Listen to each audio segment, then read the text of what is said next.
This guy right here. Yes, this guy right here. He has the channel named the School of Hard Knocks. Go sub. He's gonna teach us how to get rich. Well, he's gonna interview people who got rich, very young, and in Texas. So I'm pretty excited for this video. Let me know what you guys think. And you know what? We gonna hop straight into this reaction. Let's go. You've heard the saying that everything's bigger in Texas, but I don't think you realize how big, wealthy it actually is out here. In fact, Texas is home to over 80 billionaires. And if Texas was its own country, it would be the 8th largest economy in the entire world. So I flew out to Texas today, in Austin, which is home to billionaires like Elon Musk and Michael Dell, to go around finding and asking some of these billionaires what they did to become wealthy and how you watching can become financially free and follow in their footsteps and become millionaires and billionaires in today's world. This video is about to be insane from start to finish, so stay tuned. With that being said, let's get this video on the way. Hold on, there's a lot of people who don't see the importance of this, but I feel like this person, the guy who runs the channel, the School of Hard Knocks, he's really giving us a opportunity to get out of our financial bondage. So we should really appreciate what he's doing, because not a lot of people's gonna do this and try to help everybody. So yeah, thank you, bro. I appreciate you for this knowledge. We're gonna consume it. Let's go.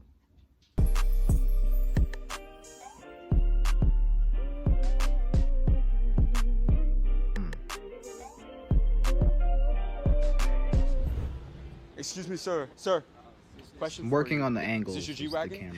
Yes. What do you do for a living out here in Austin to be able to afford a G-Wagon? I am an entrepreneur. I make smoothies for a living. You sell smoothies? Yes. How long have you been a business owner? Smoothies. Over these 13 years, what's the most amount of money that you made in a single year? Last year we did 23 million. This year we'll do between 32 and 35 million. 35 billion? Yeah. And I go all over the world. I grew a channel to 12 million followers, interviewing the most successful business owners. Can we get 1 minute with you for our channel real quick? Yeah, fuck, I see you on Instagram. I love you. I think everybody's built for entrepreneurship. No, not everybody's Hey. built for entrepreneurship. Listen, there's two types of people on this planet. People that talk shit and people that do shit. If you talk shit, you're gonna be a miserable motherfucker. If you do shit, you're gonna have a good life. So you're gonna be an action taker. You gotta be an action taker, and you gotta speak life onto people. Action Compliment people, taker. build them up. Fuck all this cancel culture shit. If somebody deserves a compliment, you give them a compliment. Don't flatter people. Never flatter people, because it's creepy and it'll come back to bite you in the ass. If you put your faith in God, miracles will happen, doors will open, shit that you never in a million fucking years could imagine will take place in your life. Have you seen miracles happen? Oh my God, dude, Amen. I went from living under a fucking bridge 21 years ago, addicted to heroin and crack, and now drive a fancy car, I got a fancy business. So what was that turning point in your life then to financial freedom? First of all, you got to surrender. Wow. Once you surrender, once you turn your will and your life over to God, then you got to take responsibility for everything that's going on in your life, good and bad. So like my whole thing was I was a victim. I spent 33 years on this planet as a fucking victim. My parents were bad. I got molested. My teachers were bad. I got kicked out of high school. I'm a fucking loser. I'm a high school dropout. I'm a convicted felon. It was just this perpetual tape of victimhood, and it was everybody else's fault. The moment I took autonomy over myself, once I finally conceded to my innermost self that everything going on in my life was my fault, not my parents' fault, not the fucking school that kicked me out, it was my fault. Once you take responsibility for yourself and you ask God with all your heart to help you, there's nothing you can't do. I started at 33, homeless and fucking penniless. I washed dogs, I cleaned houses, I washed cars, I did whatever the fuck I could do, because I couldn't get a job. Nobody would hire me. I looked like shit. But I did whatever the fuck I had to do. I worked 7 days a week. Make more money than you spend, invest that fucking money, save that money, invest that money, and just ask God for help. And honestly, for the young men out there, don't look at that porn. Stop pounding your fucking carrot every day. That's your life force. Put that shit Don't look away. at that corn, will y'all. rob you of your soul just like the dope will. Your last message to the younger generation. What's the best advice you could give to any 20-year-old watching this right now? Young men out there, take care of your mom. Take care of your mom. Call her every day and tell her you love her. I wish I could call my mom right now and tell her I love her. She's gone, but I spoiled the shit out of my mom the last 17 years of her life. I'm sorry for Jewelry, your loss. vacations, house, everything. That's the highest level of manhood, is taking care of your mom. I know she's a pain in the ass. I know she pushes your buttons. I know Take she care of drives you Mom. nuts. That's what they're supposed to do. They're your fucking mother. Take care of your mom. That was fucking fire. That was incredible. Thank you so much for your time, sir. Yeah, man. That was one of my nice. favorite You know compliments. what? See, that's what I want to do. That's why I'm just trying to do the things that I'm doing now, is because I realize it's not about me. I want to give what my mom gave me, which was, you know what I'm saying, she provided for me. So I kind of want to take care of her and give her more than what she gave me, because as her son, I think it's my responsibility to like treat her out like, hey mom, thank you for taking me out. You don't gotta worry about no bills. You don't gotta worry about this. You don't gotta worry about working a 9 to 5. I got you. Feel me? So yeah, I like that. I like what he said. Take care of your mom, folks, because these guys, some people don't have moms right now. You know what I'm saying? So I'm very grateful for mines. Let's check out this second person.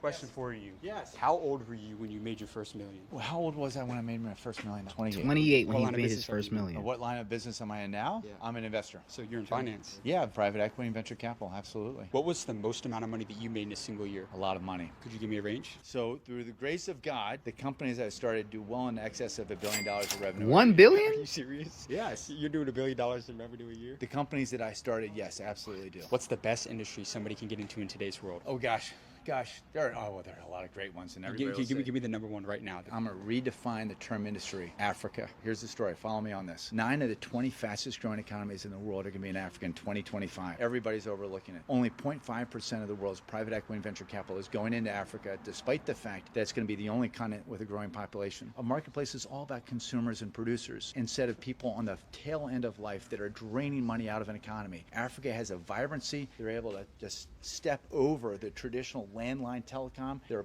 technology, they're digital natives, they're growing, they've got an incredible work ethic, they've got stable democracies now in many cases. Africa as an industry, as a concept, is the most overlooked, undervalued investment opportunity for entrepreneurs and investors right now in 2025. Let me ask you this. Yeah, bring What it. was your secret to scaling to $1 billion company? I got to know the guys at Chick-fil-A really well, okay? So when you buy a chicken sandwich and then you say thank you, they say it's my pleasure, and they mean it. I'm like, how do you do that? How do you train that? Like, you can't do that. It's not about the customer. You can't have somebody behind the counter say it's my pleasure if they tripped over an extension cord, or you're late with their paycheck, or they had to walk a half mile from where they're parked. You delight your employee. Everything flows from that, because then your employees want to stick around. The greatest expense that any entrepreneur will ever have is employee churn. You delight your employee, give them an opportunity to flourish and to thrive. Just solving real customer issues and working on real red meat to be able to like chew on. When you do that, they'll stick with you. You take care of your employees, they take care of your customers. 100%, but your best ideas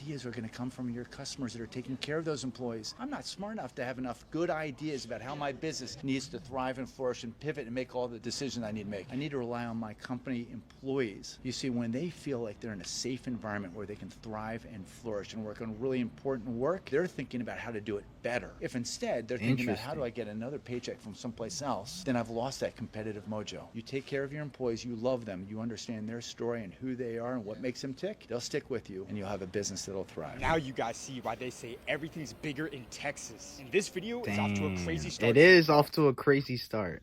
So y'all, that was a very great insight from those two business people.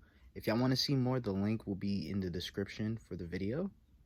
I'll see y'all. Thank you. If you guys think this video was useful, making financial decisions and seeing very much successful people make it and telling their stories on how they make it and how they gave words to encourage us to do the same thing, leave a like, leave a dislike, comment down below, and recommend me.